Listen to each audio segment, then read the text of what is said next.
Hello, so today we will be talking about analysis of variance and linear models. Analysis of variance, also known as Anova. I used some data I got from Kaggle, supermarket sales data. And so the first task, we're going to determine if there's a significant difference in the mean of the total sales across different product lines within the supermarket. So we set our dependent variable to total, and our product line is our independent variable. And we take into account those assumptions of normality and homoscedasticity. And so we check for those as well. As we see, when checking for that's for normality. We're checking for normality. Um, all of them all of the p-values are less than 0.05, which is our significance um, um, level value. And that means that we have a non-parametric situation on our hands. So for that, I will be using the Kruskal-Wallis test instead of the one-way ANOVA. And our equivariance is greater than 0.05. So there is equivariance, so we don't have to worry about homoscedasticity or heteroscedasticity. So I look at the Kruskal-Wallis test, and we're going to see the visualization as well. So the p-value is 0.827, which is greater than 0.05. So therefore, there is no significant difference in the comparison of the means of total sales across the different products. So basically what this means is there's no statistical difference. As you can see, it's pretty level across each of the product line. The total sales are pretty level. Task number 2, we're looking at a linear model of one or more independent variables to predict a dependent variable. So our independent variables will be unit price, quantity, and cost of goods sold. And we're keeping total sales as our dependent variable. Again, we check for homoscedasticity as well as multicollinearity. These residual points are not hugging that zero. They're kind of, some of them have downward diagonal trending lines. So there is some heteroscedasticity here.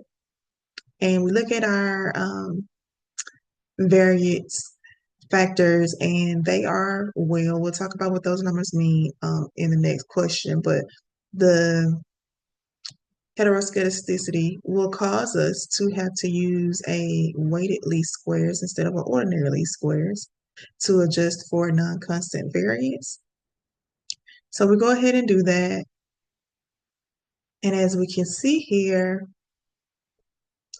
we know that our least squares summary gives us a lot of data, but if we look at this r squared and adjusted r squared, it's at its greatest point of 1, and that means that we can use this model to statistically predict based on the dependent variable. Also, we see that confirmed with our probability F statistic of 0. That means we have some significance in the model. Our covariance, we can see, is non-robust, and as we look at these coefficients, we can see that the unit price and the quantity are both negative coefficients. So that means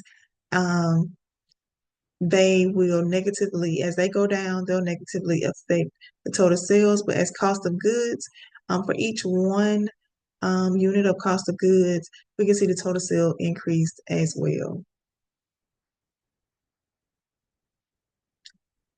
Task 3, we're talking about the assumptions and limitations of ANOVA and linear models. So with ANOVA, some of the assumptions and limitations that we will need to take into account is normality. We assume that the dependent variable is normally distributed within each group.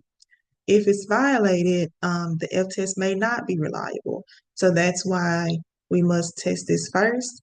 And if we find that there is not normality, as we did before, we must use a non-parametric alternative such as Kruskal-Wallis. So that is what we did because we found that the dependent variable was not normally distributed within the product lines. Homoscedasticity, that the variability in each group is equal or similar. If it is found to be unequal, it can lead to misleading ANOVA results.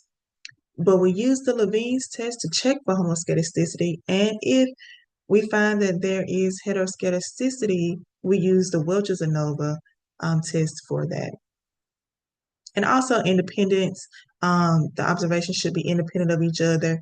And in doing that, it could give us some false results, some type 1 errors. And one of the limitations, the big limitations of ANOVA is the ability to detect differences, but not relationships. So in doing that, we can run it alongside a post hoc test, such as Tukey's, if we find that there's significant difference, to see exactly which variable is causing that significant difference. Looking at linear model limitations and assumptions, linearity is one, that the relationship between the independent and dependent variables are linear. This could cause bias if we do not check for it. And then we also have homoscedasticity, as we talked about previously. If this assumption is violated, the confidence intervals may be misleading. This is why we should use the weighted least squares in linear models if we have homoscedasticity. And multicollinearity, the independent variable should not be highly correlated. And this can inflate the standard errors of the coefficient. So we use, as you've seen previously, the variance inflator factor to remove collinear variables. So as I stated, we'll see those different factors. So if it's about 1 to 2, those are independent and don't have a strong linear relationship. If it's greater than 5, it's a moderate correlation. We just keep an eye on it. And if it's greater than 10, that's high collinearity, and the variable may be redundant, so we may want to consider taking that variable out.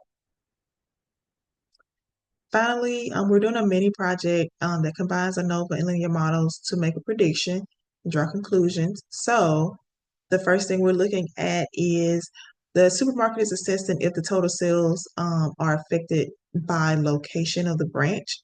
So our null hypothesis is the means of the total sales are equal and not affected by location.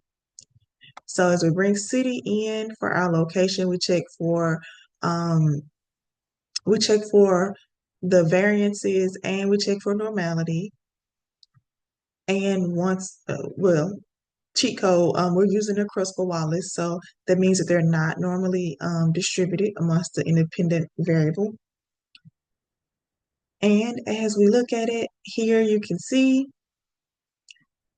that it is equal variances, but there are not normal distributions within those independent variables. So we run the Kruskal-Wallis test and we get a p-value of 0.819119, which is greater than 0.05, our significance levels. So this means we must fail to reject our null hypothesis. There is no significant difference in the total sales across cities. And as you can see here, the overlap very close means to support that conclusion. And also, the supermarket here in problem 2 would like to predict if the total sales, predict the total sales based on the customer satisfaction rating and the gross income. So our null hypothesis is that the regression coefficients, except the intercept, are 0, and that means the predictors do not affect the dependent variable. However, the alternative hypothesis is if at least one coefficient is non-zero, then the model has predictive power. So we'll go through and check our assumptions as well as do our linear regression model. Again, we checked our variance factor. They look fine. We do see some heteroscedasticity, so we will use the weighted least square summary. And again, similar to the last example, R squared is 1. The probability F statistic is 0. So that means that this model is a statistical model that we can use for prediction. And looking at those coefficients, none of them are 0. So we can reject the hypothesis, as well as looking at those p-values. It shows that we can reject the hypothesis. But the rating has a positive coefficient, as well as gross income. So it seems as though both of those has a positive impact on the um, total sales. So an increase of 1 unit for gross income could cause a total sale to increase by 21. So that's our look at Anova as and linear models.